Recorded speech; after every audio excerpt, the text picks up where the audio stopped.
আসসালামু আলাইকুম। আজকে আমি রান্না করব আলু পটলের তরকারি বা আলু পটলের ঝোল। ভীষণই সাধারণ একটি রেসিপি, আপনারা হয়তো ভাববেন, তবে সাধারণ হলেও যে কতটা টেস্টি হয়, কতটা ভালো লাগে, মাঝে মধ্যে সাধারণ তরকারিও স্বাদে কিন্তু অসাধারণ খেতে। আর আমি এই সবজিটা মাঝে মধ্যে কিন্তু করে থাকি, ভীষণই ভালো লাগে খেতে। মানে আমার বর তো ভীষণ ভালোবাসে আলু পটলের ঝোল, তার সঙ্গে আমি গোটা করে ডিম সিদ্ধ কিন্তু আমি এতে দিয়ে দিই। ভীষণই শর্টকাটে একটা রান্না, মানে আলু পটল প্লাস তার সঙ্গে ডিম দিয়ে দিই, আর ভীষণই কিন্তু ভালো লাগে খেতে। তো ভাবলাম চলুন আপনার সঙ্গে আজকে শেয়ার করা যাক। তো এখানে আমি আলু পটলটাকে দেখুন এইভাবে কিন্তু মানে একটা পটলকে 3 থেকে 4 টুকরো করে নিয়েছি, আর এখানে আলুগুলোকেও 4 কোনা করে কেটে নিয়েছি। দিয়ে পরিষ্কার করে ধোয়ার পরে পানিতে আমি ভিজিয়ে রেখেছি। প্রথমে কি করব, এই আলু পটলটাকে আমি একটা প্রেসার কুকারের মধ্যে নিয়ে নেব। পানিটা নেব না, শুধু আলু পটলটাকে নিয়ে নেব, দিয়ে দুটো সিটি দিয়ে নিব। লবণ হলুদ কিছুই লাগবে না, শুধুমাত্র পানি দিয়ে সিটি দেব। নিয়ে নিয়েছি প্রেসার কুকারের মধ্যে, এই দেখুন। এইবার এখানে আমি দিয়ে দেব, এখানে আমি 1 গ্লাসের কম পানি নিয়েছি, দিয়ে দিলাম। এটাকে আমি দুটো সিটি দিয়ে দিব। আর এই আলু পটলের জন্য একটা মশলা তৈরি করতে হবে, সেটার জন্য আমি নিয়েছি, এই দেখুন, এখানে আদা রসুন নিয়েছি অল্প করে, নিয়েছি একটা পেঁয়াজ কুচি করে নিয়েছি, আর নিয়েছি একটা মিডিয়াম সাইজের একটা টমেটো কুচিয়ে নিয়েছি। এই তিনটাকে আমি মানে চারটাকে একসঙ্গে আমি মিক্সিতে ভালোভাবে একটু পেস্ট বানিয়ে নেব। সাধারণ রান্না, কোনো তামঝাম নেই, কোনো কিছু নেই, কিন্তু খেতে কিন্তু ভীষণই ভালো লাগে, গরম ভাতের সঙ্গে বলুন, রুটির সঙ্গে বলুন। তাহলে এটাকে আমি পেস্ট বানিয়ে নেব, তারপরে আমি ফিরে আসছি। বাটা হয়ে গেছে, আর এই যে আলু পটলটা সেটাও কিন্তু ভাপ দেওয়া হয়ে গেছে, এই দেখুন নরম হয়ে গেছে হালকা। এইবার আমি একটা গ্যাসে লোহার কড়াই বসিয়ে দিয়েছি, তাতে দিয়ে দিয়েছি আমি 3 চামচ পরিমাণ সর্ষের তেল। তেলটা গরম হয়ে গেলে আমি এতে কিছু ফোড়ন দিয়ে দেব। ফোড়নের জন্য আমি 1/2 চা চামচ কাঁচা জিরে ও 3-4টা কাঁচা লঙ্কা দিয়েছি। তারপর যে মশলাটা বেটে রেখেছিলাম সেই মশলাটাকে এর মধ্যে সম্পূর্ণ দিয়ে দিলাম। দেওয়া হয়ে গেছে। এইবার ভালোভাবে একটু কষিয়ে নেব, যাতে আদা রসুন বা টমেটোর যে কাঁচা গন্ধ, কাঁচা পেঁয়াজের সেই গন্ধটা যাতে চলে যায়। আর কষতে কষতে এতে কিছু বেসিক মশলা যেমন লবণ হলুদ এগুলো কিন্তু এর মধ্যে আমি দিয়ে দেব।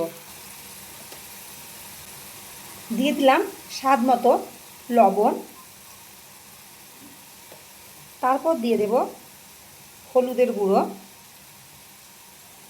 1/2 চামচ দিলাম।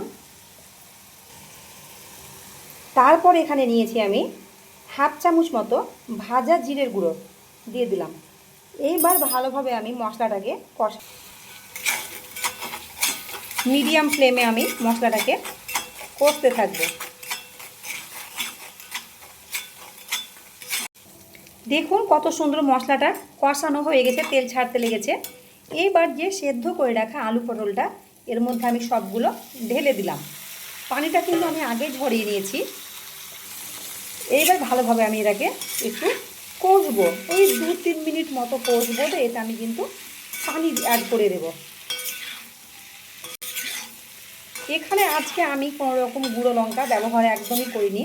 আপনারা যদি চান বা ঝাল খেতে বেশি পছন্দ করেন তাহলে কিন্তু অবশ্যই গুঁড়ো লঙ্কাটা এখানে আপনারা অ্যাড করতে পারেন। তবে আজকে আমি 3-4টে কাঁচা লঙ্কা দিয়ে রান্নাটা আমি আজকে কিন্তু করছি, একদম সাধারণভাবে রান্নাটা করছি।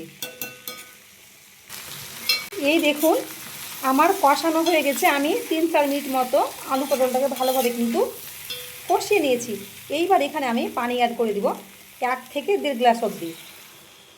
যার যেমন পছন্দ ঝোলটা খাবেন সেই হিসেবে আপনারা কিন্তু অবশ্যই পানিটা অ্যাড করবেন। আমি 1.5 গ্লাস মতো দিলাম পানিটা। পানি দেওয়া হয়ে গেছে 1.5 গ্লাস। এবার আমি এটাকে একটু নাড়াচাড়া করব। আর এখানে আমি ডিম অ্যাড করব। আমি এখানে 4টে ডিম সেদ্ধ করে আগে থেকে ভেজে নিয়েছি।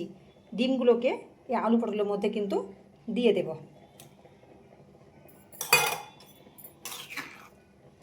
দিয়ে 5 থেকে 7 মিনিট অবধি আমি এটাকে মিডিয়াম ফ্লেমে আমি কিন্তু রান্না করে নিব, যেহেতু আগে থেকে সেদ্ধ হয়ে আছে আলু পটলটা প্রায় 80% মতো, আর 20% মতো আমাকে কিন্তু কুক করতে হবে। তাহলে আমি একটা ঢাকা দিয়ে দিব। আমি একটা ঢাকা দিয়ে দিলাম। তাহলে আমি ফিরে আসছি 5-7 মিনিট পরে। 7 মিনিট হয়ে গেছে, আমি ফিরে এলাম। ঢাকাটা এবার তুললাম। দেখুন অনেকটাই কিন্তু পানিটা মানে টেনে নিয়েছে, মানে ঝোলটা টেনে নিয়েছে। এইবার সব শেষে আমি এখানে দিয়ে দেব 1 চা চামচের মতো মিক্স মশলা, এটা আমার বাড়ির তৈরি।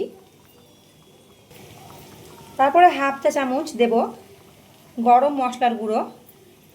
তারপরে এখানে আমি সামান্য কয়েকটা চিনি দানা আমি ছিটিয়ে দিলাম।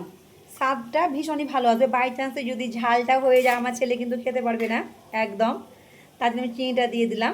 আমি খেয়ে দেখলাম তো হালকা ঝাল মনে হচ্ছে, তার জন্য আমি কিন্তু চিনিটা দিলাম। তাহলে স্বাদটা ঝালটা ব্যালেন্স হয়ে যাবে এখানে।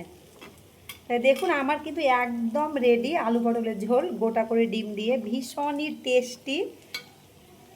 দেখুন সেদ্ধ হয়ে গেছে কত সুন্দরভাবে, দেখে বুঝতে পারছেন।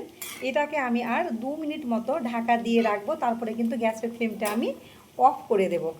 ঢাকা দিয়ে দিলাম 2 মিনিটের জন্য। 2 মিনিট হয়ে গেছে, ঢাকাটা আমি তুললাম। একদম কিন্তু রেডি। তাহলে আজকে আমার এই রান্না আলু পটলের ঝোল গোটা করে ডিম দিয়ে আপনাদের কেমন লাগলো অবশ্যই কিন্তু জানাবেন। সাধারণ হলেও কিন্তু খেতে ভীষণই ভালো লাগে। আর আজকে আমরা এটা কিন্তু গরম ভাতের সঙ্গে কিন্তু সার্ভ করব। তাহলে আবার দেখা হবে, কথা হবে পরের ভিডিওতে। সবাই ভালো থাকবেন, সুস্থ থাকবেন।